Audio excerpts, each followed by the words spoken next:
Bonjour à tous, aujourd'hui nous allons parler du Nutri-Score, en abordant son principe, mais aussi ses inconvénients et ses avantages. Pour commencer, le Nutri-Score, il va vraiment informer le consommateur sur la qualité des produits. Il va informer le consommateur de manière très simplifiée et de manière aussi complémentaire à la déclaration nutritionnelle. Le Nutri-Score, on le retrouve de plus en plus sur les produits qu'on peut retrouver au supermarché dans nos rayons. Il va être basé sur une échelle de 5 couleurs, allant du vert foncé à l'orange foncé, qui va être associé à des lettres allant de A à E pour faciliter son accessibilité et sa compréhension auprès du consommateur. Du coup, le A, il va être associé au vert foncé et en gros, ça va être la meilleure note du Nutri-Score qui va témoigner d'une bonne qualité nutritionnelle de notre produit. Alors que le E, associé à l'orange foncé, ça sera la pire note sur l'échelle du Nutri-Score. Et là, ça va témoigner d'une qualité nutritionnelle qui va être moins bonne et donc il faudra essayer de moins consommer ces produits. La lettre et la couleur du Nutri-Score pour un produit, elle va être attribuée selon un score qui va prendre en compte pour 100 grammes la teneur d'un côté en nutriments et aliments à favoriser, comme les fibres, les protéines, les fruits, les légumes ou encore les légumineuses, et de l'autre côté en nutriments à limiter, avec l'énergie, les acides gras, les sucres, mais aussi le sel. Le Nutri-Score, il a toutefois quelques inconvénients, même s'il a surtout de nombreux avantages.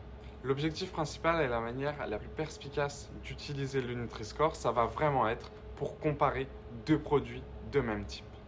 Par exemple, si on va acheter une poêlée de légumes, on peut comparer le Nutri-Score d'une poêlée de légumes par rapport à celle d'une autre poêlée de légumes et choisir celle dont le Nutri-Score est le meilleur et se rapproche le plus du A. Et de l'autre côté, comparer deux produits pas de même type, ça va pas avoir vraiment d'efficacité, de perspicacité par rapport au Nutri-Score. Par exemple, pour rester notre poêlée de légumes, on aura souvent un Nutri-Score A ou B.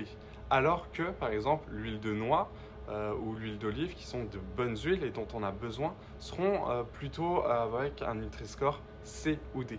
Mais ça ne veut pas dire qu'on n'en a pas besoin. Je vais donc énumérer les quelques inconvénients du Nutri-Score.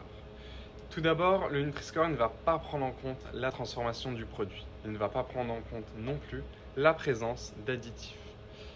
Pourquoi c'est un inconvénient? Parce que les aliments ultra transformés, qui vont contenir beaucoup d'additifs, vont avoir un impact négatif sur notre santé.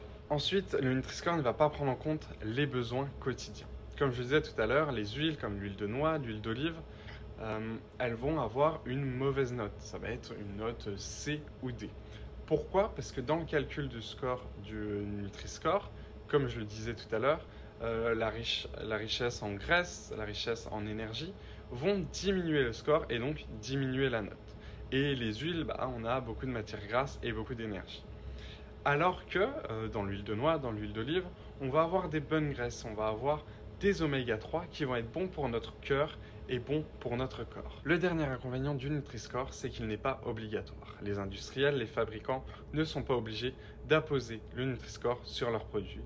Et donc, le consommateur, quelquefois, ne sera pas informé sur la qualité du produit avec le Nutri-Score. On va maintenant énumérer les avantages du Nutri-Score. Tout d'abord, le Nutri-Score, il a vraiment une facilité de compréhension, une facilité d'utilisation qui est claire. En un coup d'œil, quand on va faire nos courses, quand on va regarder un produit, on peut voir la note et donc si le produit est de bonne qualité ou non selon le Nutri-Score. Ensuite, le Nutri-Score, il va vraiment analyser la composition nutritionnelle du produit et nous le communiquer de manière beaucoup plus simple que l'étiquetage traditionnel.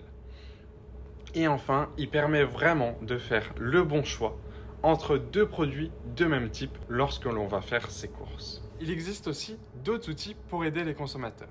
Il existe les outils SIGA et Nova qui vont être aussi des scores, mais qui vont témoigner ici de la transformation des aliments.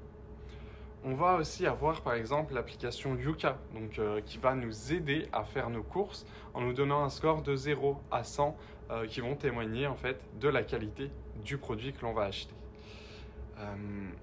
Cependant, pour tous ces outils, donc SIGA, Nova, Yuka, mais aussi le Nutri-Score, on ne peut pas se fier qu'à ça pour savoir si notre produit est de bonne qualité ou non. Il va falloir avoir des connaissances globales sur l'étiquetage nutritionnel, mais aussi sur l'équilibre alimentaire pour faire les bons choix quand on va faire nos courses. C'est la fin de cette petite vidéo sur Nutri-Score qui peut vraiment vous aider à faire les bons choix quand vous faites vos courses, mais aussi qui va vous permettre de comprendre le calcul du Nutri-Score, le Nutri-Score, ses avantages et ses inconvénients. On se retrouve vite avec une nouvelle vidéo sur les aliments ultra transformés qui va vous permettre de comprendre les dangers de ces aliments sur notre santé. À très vite!